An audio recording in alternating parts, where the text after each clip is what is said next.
The 10th and final clause of this ISO 9001 standard talks about improvement.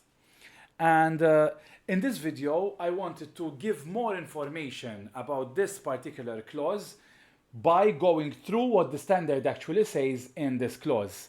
And just in case you have missed the previous videos, please go through this mini-series where I talked about clauses 1 to 10, okay? And went through all the standard, which I'm sure that you'll find very beneficial. And if you like this content, first of all, please like this video, and secondly, I encourage you to subscribe so that you wouldn't miss out any important video that is shared from this channel. So without further ado, let's start talking about this particular clause 10, okay? And we're going to start from clause 10.1. which talks about the fact that the organization shall determine and select opportunities for improvement and implement any necessary actions to meet customer requirements and enhance customer satisfaction, and I dare say, and add, to enhance satisfaction of all stakeholders, okay? Because if we find an opportunity for improvement that will improve profitability, for example, I'm pretty sure that the shareholders will be happy. If we find a way in which a process can be done in a more efficient way, in a less stressful way, and still meeting customer requirements, I'm pretty sure that employees will be happy with that improvement. So even though that the standard is focusing only on customer requirements and enhanced customer satisfaction, earlier in the standard, in clause 4, we've mentioned that the quality management system has to be designed to meet the needs of all interested parties. So, in my opinion, when looking at improvement, we should consider all interested parties, not just our customers. And the standard says that these shall include improving products and services to meet customer requirements, correcting, preventing, or reducing undesired effects, improving the performance and effectiveness of the quality management system. And effectively, what we will need to do to improve our organization is to follow this very fantastic process that is available in clause 10.2 of this particular standard. So let's go through the nonconformity and corrective action process. First of all, may I remind you that nonconformities have already been mentioned in clause 8 of this particular 7, specifically of this particular standard, specifically in clause 8.7, okay? So, once again, the standard is repeating itself and mentioning nonconformity once again, this time integrating it with corrective action. Having said that, in clause 8.7, we talked about how we can segregate the product or ask the client to accept the nonconformity.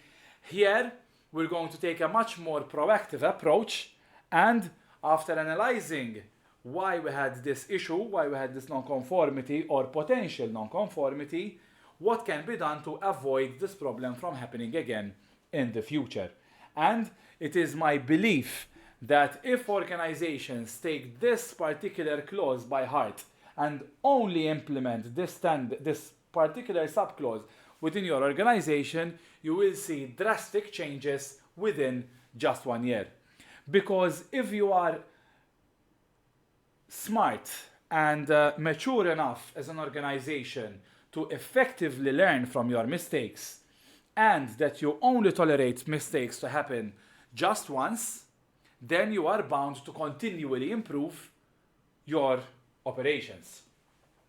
So let's go into the details of what clause 10.2.1 is talking about.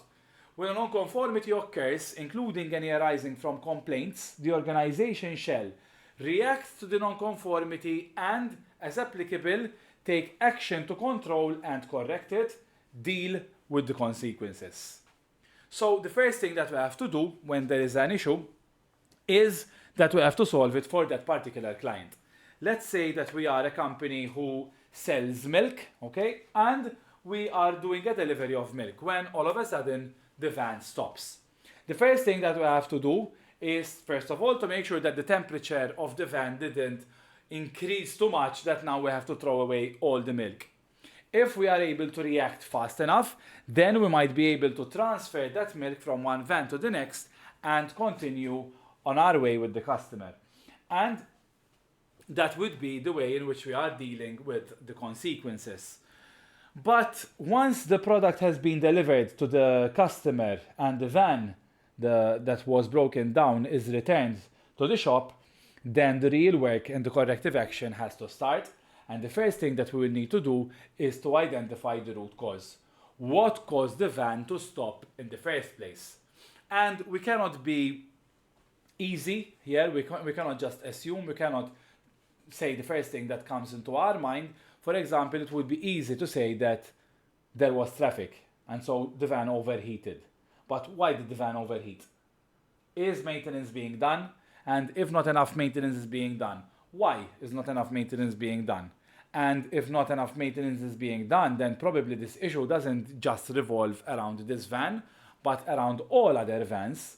Now, if this van is older than the rest of the fleet, and that's why it's suffering the lack of maintenance, then we might want to consider the age of the other vehicles in our fleet to prevent the same situation from happening for the other vans.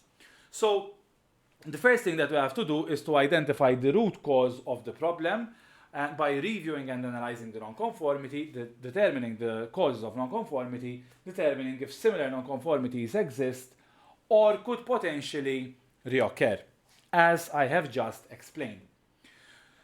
After we would have identified the root cause of the issue, then we need to implement a solution. Okay? And we're going to implement a solution to solve the root cause of the problem. And the thing that we'll need to do next would be to review the effectiveness of the corrective action that we have taken. If, after a number of months of implementing our solution, the problem didn't reoccur, we can assume that that solution solved the root cause of the problem. If the problem kept reoccurring, then our solution wasn't the right solution and we have to find another solution. We probably would need to re-identify or rethink the root cause because the solution that we have implemented didn't solve the actual issue. Moving on, we have to update the risks and opportunities if it is relevant, and we have to make sure that any changes to the quality management system are implemented if necessary. The organization shall retain documented information as evidence of any nonconformities that happen, as we have discussed in clause 8.7, and the results of any corrective action, namely how your organization is handling this corrective action process. As a final note, the standard reminds us the importance of continual improvement. However, there is no actual action that we have to take to meet the requirements of this clause 10.3. That is all I had for you for this video of clause 10 of ISO 9001, the 2015 version. I hope that you liked the content of the video, and once again I invite you to subscribe to this channel and to like this video if you like the content of this video. And if you haven't done so already, please see the previous videos within this mini-series where I am talking about each and every one of the clauses in the ISO 9001 standard to help you understand what the standard really means with each clause within its text. If you have any questions, please feel free to get in touch. I would love to help you succeed. Thank you so much.